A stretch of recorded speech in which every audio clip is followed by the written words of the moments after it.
Vossa Excelência... Fica no voto, fica no voto. Tá bem, tá bem. Dentro do voto, Vossa Excelência.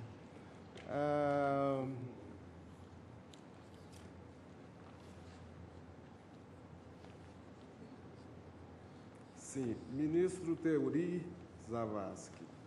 Embargo de declaração na ação penal 516. Embargante José Fuscal de Cecílio, embargado Procurador-Geral do Ministério Público Federal.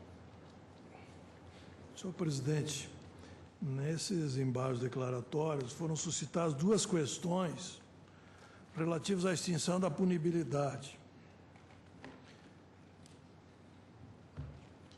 E dizem respeito a fatos supervenientes à sessão do julgamento.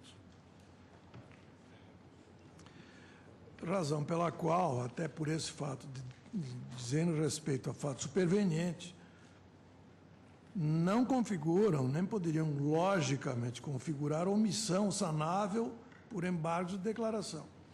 Sob esse ângulo, os embargos não comportariam acolhida. Todavia, considerando que a extinção da punibilidade é matéria que pode ser conhecida a qualquer tempo, mesmo de ofício, nada impede que o tribunal sobre ela se pronuncie.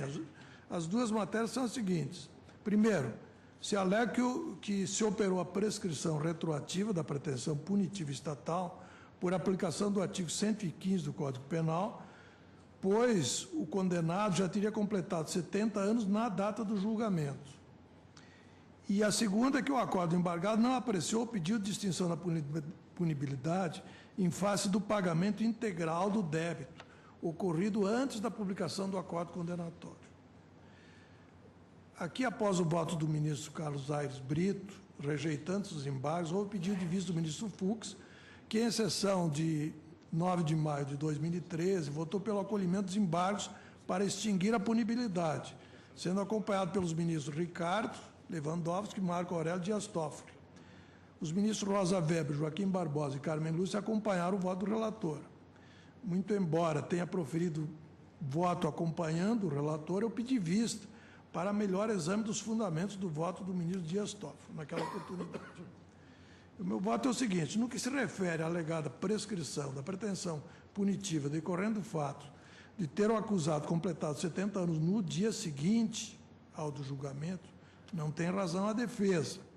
Conforme referi no voto proferido na assentada anterior, o termo ad quem do prazo prescricional é a data da sessão de julgamento da ação penal, e não a do trânsito em julgado do acordo do Supremo, que impôs a condenação. Essa matéria foi expressa e amplamente debatida no acordo embargado, tendo sido adotada no particular a jurisprudência firmada pelo Supremo Tribunal Federal em casos análogos. AP 396, ministra Carmen Lúcia, HC 70810, ministro Celso, HC 84606, ministro Veloso, HC 67943, ministro Paulo Brossard. Realmente, não se pode confundir a condenação com o trânsito em julgado da decisão condenatória. A condenação é imposta quando ocorre o julgamento da ação penal. O trânsito em julgado não é ato constitutivo da condenação, mas apenas uma qualidade da sentença, ou seja, a sua imutabilidade da sentença ou do acordo. Em outras palavras, o trânsito em julgado não é elemento integrante da condenação ou do acórdão que a impõe, mas unicamente um requisito para autorizar o início da execução, em casos como da ação penal, em que não se admite execução provisória da sentença condenatória.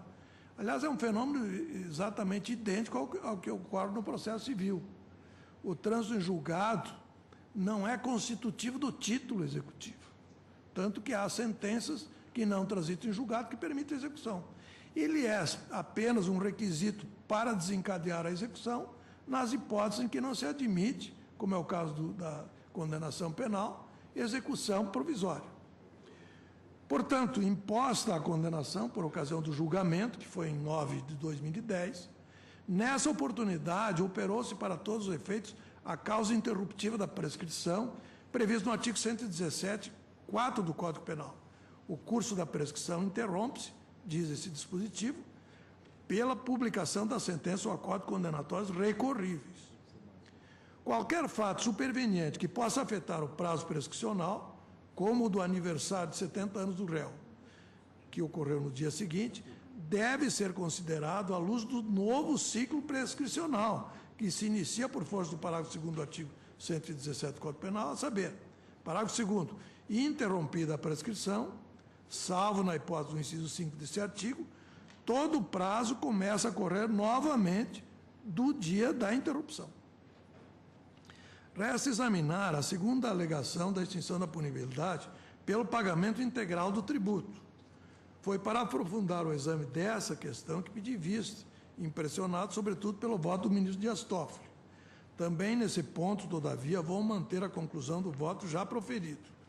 Tem razão o ministro Dias Toffoli ao observar que os artigos 68 e 69 da Lei 11.941 tratam da hipótese de extinção da punibilidade em caso de parcelamento de débito tributário, e não dos casos em que há pagamento integral do tributo em dinheiro, como aqui ocorreu. Segundo seu entendimento, quando há pagamento integral, a extinção da punibilidade decorre da regra geral estabelecida no artigo 9º, parágrafo 2º da Lei 10.684, que não estabelece prazo para que essa faculdade possa ser exercida pelo acusado. Com base nesse entendimento, o ministro Dias Toffoli conclui que até mesmo o pagamento ocorrido após a condenação, como no caso, extinguiria a punibilidade. Quanto a esse ponto, eu peço licença para divergir. Eis o texto do dispositivo. Artigo 9º. É suspensa a pretensão punitiva do Estado referente aos crimes previstos nos artigos 1º e 2º da Lei 8.137 e nos artigos 168A, 337A do Decreto 2848 do Código Penal, durante o período em que a pessoa jurídica relacionada com o agente dos aludidos crimes estiver incluído no regime de parcelamento. A prescrição criminal não corre durante o período de suspensão da pretensão punitiva, do parágrafo 1º. E o parágrafo 2º extingue-se a punibilidade dos crimes referidos nesse artigo, quando a pessoa jurídica relacionada com o agente efetuar o pagamento integral dos débitos oriundos de tributos e contribuições sociais, inclusive acessórios, fecha aspas. Não há nada que autorize, à luz desse preceito normativo, a conclusão de que o pagamento do tributo após a condenação extingue a pena imposta. Pelo contrário, a interpretação do parágrafo 2º, integrado ao seu caput e ao parágrafo 1º do preceito normativo, evidenciam que o legislador está tratando aqui da extinção da pretensão punitiva, não da executória. Sendo assim, o pagamento do tributo que autoriza a extinção da punibilidade, pretensão punitiva, é o realizado até a data da condenação, data da sessão de julgamento que impôs a pena. Esgotada a atividade jurisdicional de imposição da pena, da qual, especialmente quando se trata de condenação imposta pelo plenário, já não caberá recurso algum, o que se trata daí em diante é o exercício da pretensão executória do Estado, no âmbito da qual será despicienda qualquer discussão sobre a extinção da pretensão punitiva. Essa matéria foi adequadamente enfrentada no voto do ministro relator, ao qual impresso inteira adesão. Ante o exposto, ratifico o voto no sentido de rejeitar os embargos de declaração e indeferir o pedido de declaração de extinção da punibilidade. É o voto, senhor presidente. Agradeço o voto vista de Vossa Excelência. Indago do ministro Gilmar Mendes, que ainda não votou, como vota neste caso. Presidente, eu vou pedir vênia ao ministro Theory para subscrever no ponto as razões trazidas pelo ministro Dias Toffoli, independentemente do juízo que se possa fazer sobre a conveniência legislativa, sobre a adequada ou devida conformação. O fato aqui é que o legislador, por uma opção de política legislativa, que em momentos determinados acaba por fazê-lo, nós poderíamos até discutir se essa opção, muitas vezes, pode se configurar numa inconstitucionalidade, não é? Mas essa é uma política que muitos estados, os mais diversos... Exatamente. Pode por o isso mais, que, pode o menos. E muitos estados E aqui fazem... não houve o trânsito em julgado, então não pode se falar que estamos em sede de execução, com a devida venda do ministro Teori. Muitos estados fazem em momentos determinados, de modo que, como a matéria se coloca nesse plano, tendo em vista, inclusive, uma política criminal adotada, o legislador poderia até ter eleito um outro momento e poderia até ser devido a uma eleição, mas aí me parece que também aqui há de se considerar o elemento de legalidade estrita, de modo que, nesse ponto, eu vou acolher os embargos, tal como Sua Excelência o ministro Dias Toffoli, pedindo vênias aos que caminharam nesse sentido. Ah, sim, desculpe, então. É que aqui está com Ares Brito. Tem um voto. Parece que há empate agora. O Marco Aurélio já votou? Já Deu empate. está empatado, mas eu ainda não votei. Votou. Vossa Excelência já votou. Eu votei O ministro na Marco Aurélio votou sentada, também. né? Falta o ministro Celso de Mello. Então vamos suspender e aguardar o voto do ministro Celso de Mello. Ministro Gilmar Mendes.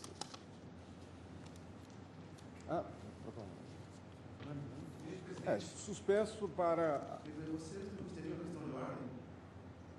Vossa Excelência pode formular quando o ministro Celso de Mello for... É porque o regimento interno prevê, salvo o melhor juízo, que a votação iria até o final, não poderia se interromper mesmo na falta de um ministro. Não, nós estamos em uma situação de empate e vamos aguardar... Mas que vão comparecer na sessão seguinte. Vão Mas comparecer a situação de na empate próxima da Savênia privilegiou a defesa na ação penal 470 e a defesa pede, então, pelo princípio constitucional da equidade, que se aplique também, nesse caso, essa circunstância. É uma questão constitucional, Excelência. Olha, Tanto o regimento interno quanto a Constituição Federal estão favorecendo a defesa, salvo o melhor juízo. Quem é o ministro Teori? Ministro Teori, Vossa Excelência é o relator? Como? Ilustres advogados suscitam uma questão de ordem sobre a suspensão do julgamento para a colheita do voto do ministro Celso de Mello. Pelo que eu entendi, Sua Excelência impugna essa suspensão e esse aguardo do voto do ministro Celso de Mello. Senhor presidente, eu penso que o ministro relator é que deveria votar em primeiro lugar. Era o ministro, o relator, sim, mas ele não está mais entre nós. Sou eu. Eu sucedo o ministro. Foi o primeiro a votar. Foi o primeiro a votar porque tinha vista, né? Senhor presidente, na verdade, nós não iniciamos o julgamento hoje e terminamos o julgamento hoje. Esse julgamento, essa etapa de hoje, é uma continuação de julgamento. Já naquela primeira oportunidade, havia um número faltante de colegas, né, por diversos motivos justificados. E de sorte que primeiro colheu-se o voto do ministro Aires de Brito, aí depois, numa outra sessão, foram colhidos os votos meus, do ministro Dias Toffoli, do ministro Ricardo Lewandowski, do ministro Marco Aurélio, de Vossa Excelência, da ministra Rosa Weber, da ministra Carmen Lúcia, do ministro Teori Zavascki, que após votar pediu vista. De sorte que isso é uma continuação de julgamento. Então, exatamente, o julgamento pode continuar para acolher os votos do ministro Celso de Mello, que participou desde o início dessa ação. É nesse sentido que eu voto. Ministro Teori. Ministra Rosa. Presidente, pelo que eu lembro, na ação penal 470, o empate, né, nas situações em que ele ocorreu, salvo engano, né, decorria da circunstância do tribunal não estar com a sua composição completa. Exatamente. Neste julgamento, esta cadeira, que hoje, né, vai ser assumida pelo ministro Luiz Roberto Barroso, estaria sendo ocupada pelo ministro Carlos Aires. Então, na verdade, está faltando o 11º, que seria o Não, desce. Juiz Celso de Mello. Isso, não, o que eu digo exatamente. Está completo. Então, o plenário está completo. Com esse não se número. Justifica aquele critério da ação penal 470, porque o número é ímpar. Não chegaremos a uma situação de empate. E é uma continuidade de julgamento. Mas o regimento prevê essa circunstância. Ministro Dias Toffoli. Senhor presidente, no caso concreto, é importante que o tribunal fixe a jurisprudência a respeito do alcance desse dispositivo legal aqui debatido, em relação à extinção da punibilidade pelo pagamento do tributo. Sim. Este alcance, senhor presidente, refletirá em inúmeros processos, de tal sorte que se impõe, e a Corte pode decidi-lo, pela suspensão do julgamento para a continuidade dele posteriormente com a tomada do voto do ministro Celso de Mello e se definir de uma vez por todas este alcance para toda a nação brasileira, para todos os casos dessa espécie. Por essas razões de política judiciária, eu voto acompanhando a proposição do ministro Fux. Ministro da Câmara, ministro. Eu acompanho o ministro relator, o novo relator.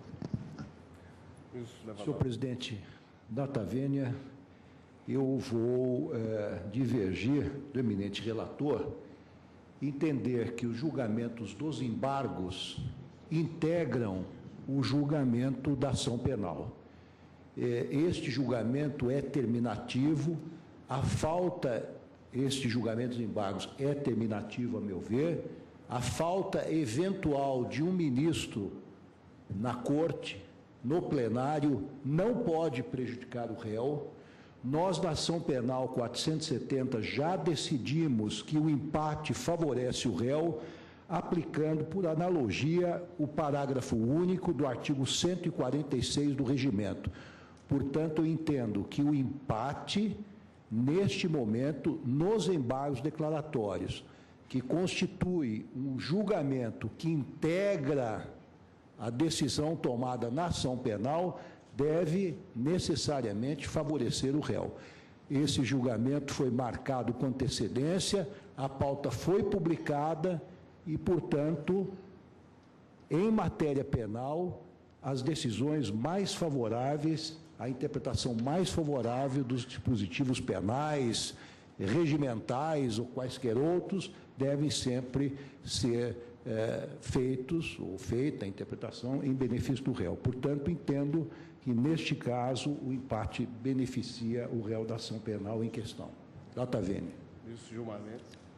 Com a solução dada pelo ministro Fux, uma vez que nós estamos, lembrou a ministra Rosa, com o quórum completo, com todo o quadro de composição, uma vez que o ministro Brito participou, e podemos aguardar a manifestação do ministro Celso de Mello. Além do mais, como ressaltou o ministro Toffoli, é necessário que haja uma definição do tribunal a propósito da matéria. Marco Aurélio. Presidente, continuo convencido de que há de haver sempre, no julgamento de ação penal da competência originária, jurisdição. Não se pode simplesmente declarar empatada a votação e, a partir desse enfoque, observar regras processuais penais que dizem respeito ao habeas corpus e à apelação para tribunal revisional. E, de qualquer forma, nós teremos a atuação de um grande perito desempatador, o ministro Celso de Mello. Por isso, não me pronuncio no sentido de definir-se o julgamento, se é possível cogitar definição de julgamento pelo empate, no sentido de beneficiar o réu. Acompanho a posição tomada pelo ministro Luiz Fux e proclamo o resultado no sentido da suspensão do julgamento no aguardo do voto de desempate, que, aliás, faz questão de dizer, pode ser que o ministro Barroso poderá participar. Não, porque ele substitui o ministro Aris Brito. Tá. Então será realmente o voto do ministro Celso de Mello.